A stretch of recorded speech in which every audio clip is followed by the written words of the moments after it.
bagaimana perintah Allah Subhanahu wa taala kepada laki-laki, kepada para suami agar mereka memuliakan istri-istri mereka.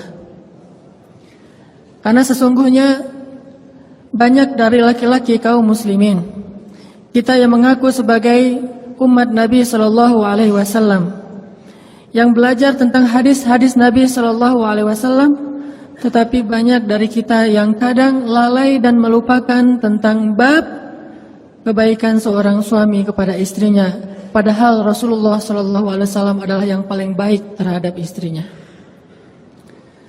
Jamaah Jumat yang dirahmati Allah, sesungguhnya berbuat baik kepada istri itu adalah perintah Allah Subhanahu wa taala di dalam Al-Qur'an. Wa 'ashiruhunna bil ma'ruf. Dan perintah ini bermakna wajib, yang artinya tidak boleh seorang suami tidak memperlakukan istrinya dengan baik. Wajib fardu ain bagi setiap suami itu untuk memperlakukan istrinya dengan baik dan memuliakannya. Wa 'ashiruhunna bil ma'ruf.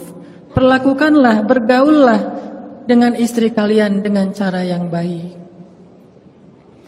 Ditambah lagi bahwa berbuat baik kepada istri itu juga termasuk di antara perintah dan anjuran dari Rasulullah sallallahu alaihi wasallam.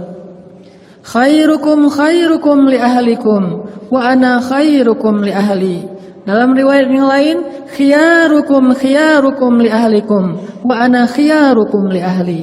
Sebaik-baik kalian wahai laki-laki adalah yang paling baik terhadap istrinya, dan saya adalah yang paling baik terhadap istri saya di antara kalian. Artinya, kebaikan seorang laki-laki itu tidak dilihat hanya di luar rumah.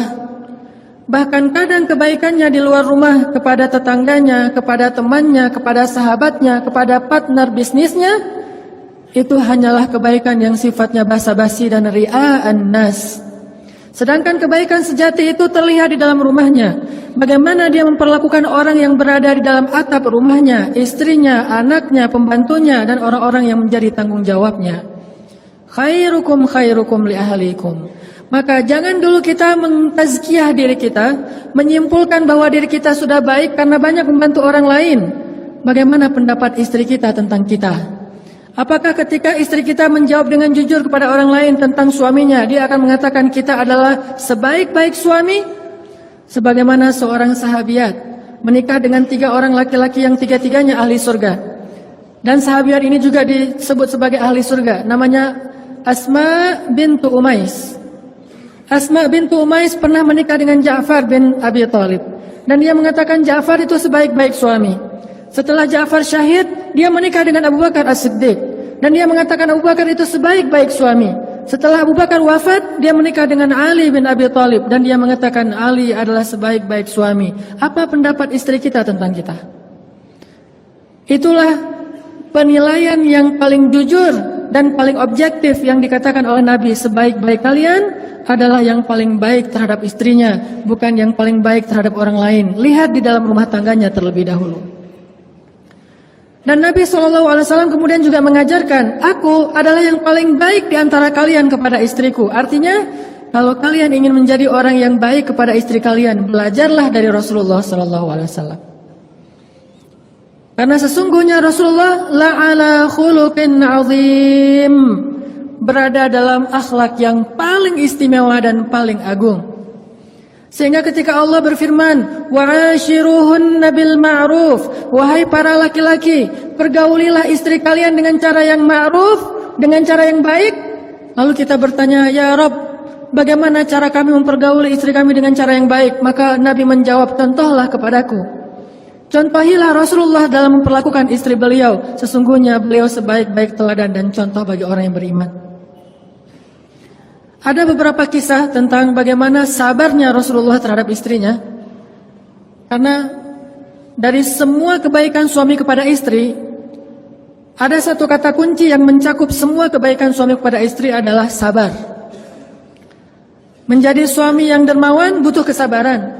Menjadi suami yang penyayang butuh kesabaran. Menjadi suami yang mampu bersabar dalam mendidik atau baik dalam mendidik juga butuh kesabaran. Mungkin salah satu kata kunci untuk menjadi baik kepada istri itu adalah memiliki sifat sabar di atas rata-rata. Ada seorang sahabat bertanya kepada Rasulullah SAW, "Ya Rasulullah, berapa kali harusnya seorang suami bersabar terhadap gangguan istrinya dalam satu hari?" Berapa kali idealnya seorang suami bersabar terhadap istrinya dalam satu hari? Mungkin kata-kata istrinya, mungkin sikap istrinya, mungkin raut wajah istrinya, mungkin ketidaktaatan istrinya, mungkin bantahan istrinya, mungkin. Berapa kali idealnya seorang suami yang soleh, suami yang beriman, bersabar terhadap kekurangan istrinya dalam satu hari? Maka Rasulullah SAW menjawab 70 kali. Pertanyaannya, sudah berapa kali dalam sehari kita mendapatkan rasa tidak nyaman dari istri kita? Apakah kita menghitung sampai 70 kali? Seandainya belum 70 kali, maka Nabi seolah-olah mengatakan harus sabar. Ya Rasul, sudah 30 kali, sabar. Ya Rasul, sudah 40 kali, sabar. Sampai 71, maka baru kita boleh mengambil tindakan-tindakan yang diajarkan di dalam surat An-Nisa. Maka kesabaran yang baik, sabran jamila, sabar yang indah yang diajarkan di dalam Al-Quran, kalau dalam bab suami istri adalah bersabar sebanyak 70 kali dalam sehari terhadap kekurangan dan gangguan istri kepada suami. Banyak suami yang ketika istrinya sekali membuat dia tidak nyaman, dia langsung menjudge bahwa istrinya ini istri durhaka, bahwa istrinya ini tidak taat kepada suami, bahwa istrinya begini dan begitu.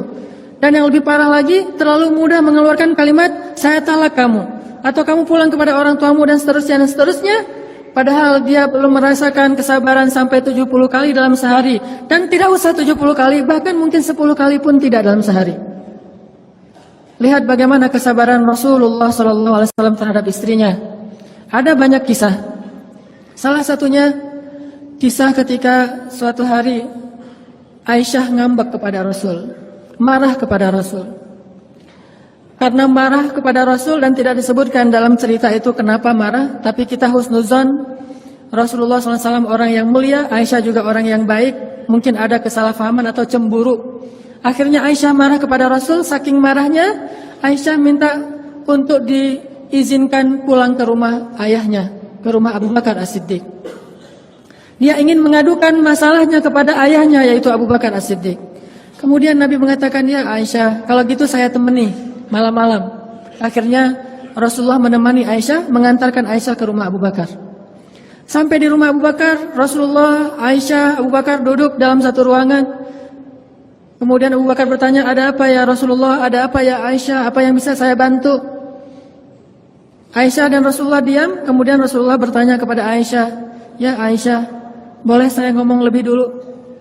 Bayangin seorang Rasul, seorang teladan umat ini, sebaik-baik manusia, bahkan pemimpinnya para anbiya dan rasul, bertanya kepada istrinya, "Ya Aisyah, bolehkah saya ngomong lebih dulu?" Bagaimana Rasulullah memuliakan istrinya? Lalu siapa kita yang merasa lebih mulia daripada Rasulullah untuk malu bertanya hal yang sama kepada istri kita? Apakah dengan melakukan itu kita akan menjadi rendah? Sesungguhnya tidaklah seseorang merendahkan dirinya karena Allah, kecuali Allah akan meninggikan derajatnya. Rasulullah bertanya, "Ya Aisyah, boleh saya ngomong lebih dulu?" Lalu Aisyah mengatakan, "Boleh, dengan syarat jangan katakan kecuali kebenaran."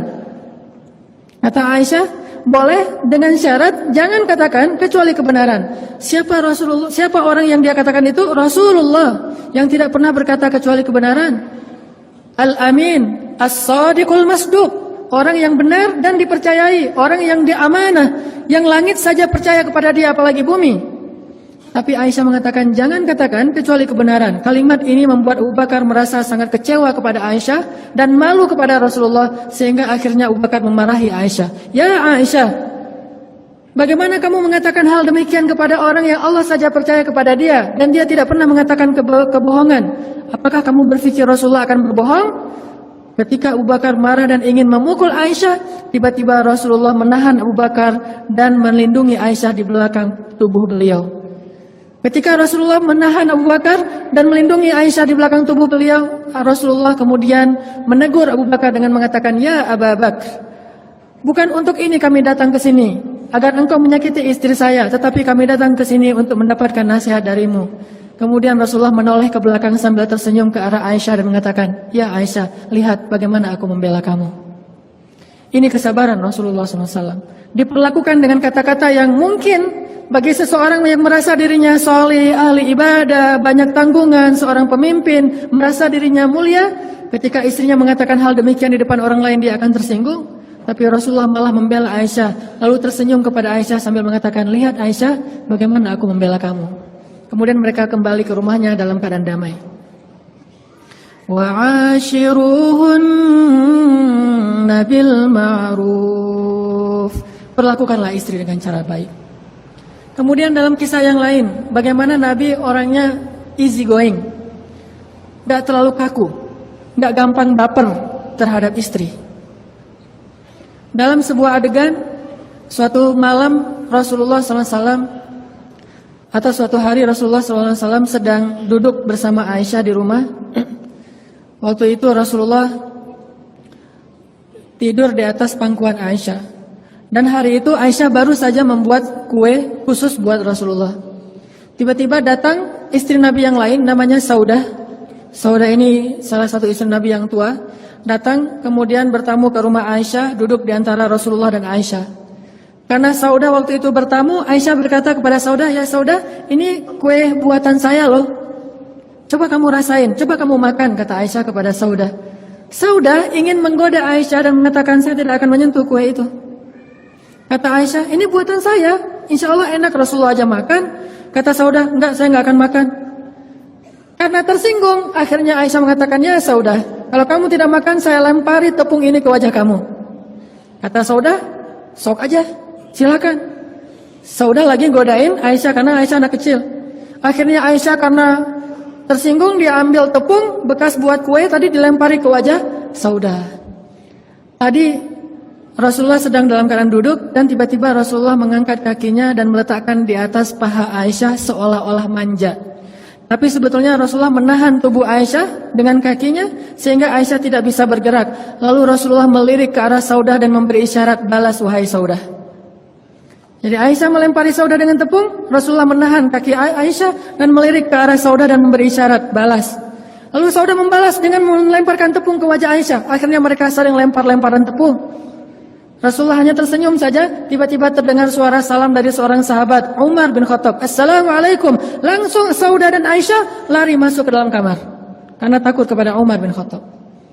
Lalu Rasulullah membukakan pintu, Umar masuk. Tiba-tiba Rasulullah senyum-senyum. Umar bertanya, ya Rasulullah, kenapa engkau tersenyum? Ada apa? Rasulullah mengatakan, lucu, kata Rasulullah. Ada apa ya Rasul? Itu istri-istri saya. Barusan mereka lempar-lemparan tepung, tapi begitu datang kamu, mereka langsung lari ke dalam kamarnya karena takut kepadamu.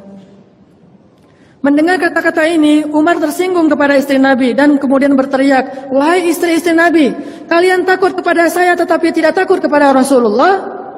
Lalu istri Nabi di dalam kamarnya menjawab, ya, karena engkau seorang yang ghalidhun syadid, orang yang kasar lagi keras, sedangkan Rasulullah itu orang yang halim, orang yang sangat menahan amarah dan lembut. Kemudian Umar pun tertawa dan selesailah urusan di antara mereka. Tidak terlalu diambil serius, tidak terlalu kaku. Dan jangan melihat sejarah ini dari sudut pandang fikih. Kadang-kadang kita melihat sejarah dari sudut pandang fikih dan menjudge sejarah. Di antara contoh menjudge sejarah itu kita akan bertanya, lah itu kan tepung jadi mubazir. Bukankah kita tidak melihat adegan aslinya? Mungkin saja tepung itu masih bisa dikumpulkan lagi dan dipakai untuk membuat kue yang berikutnya. Jadi jangan menjudge sejarah karena kita tidak menyaksikan sejarah. Ambil saja hikmah dan mau'izahnya. Sesungguhnya Rasulullah bersabar dan salah satu cara Rasulullah sabar, Rasulullah tidak gampang baper terhadap istrinya. Baik kata-kata, sikap dan seterusnya. Sehingga beliau tetap wa'ashiruhunna bil ma'ruf. Barakallahu li wa lakum.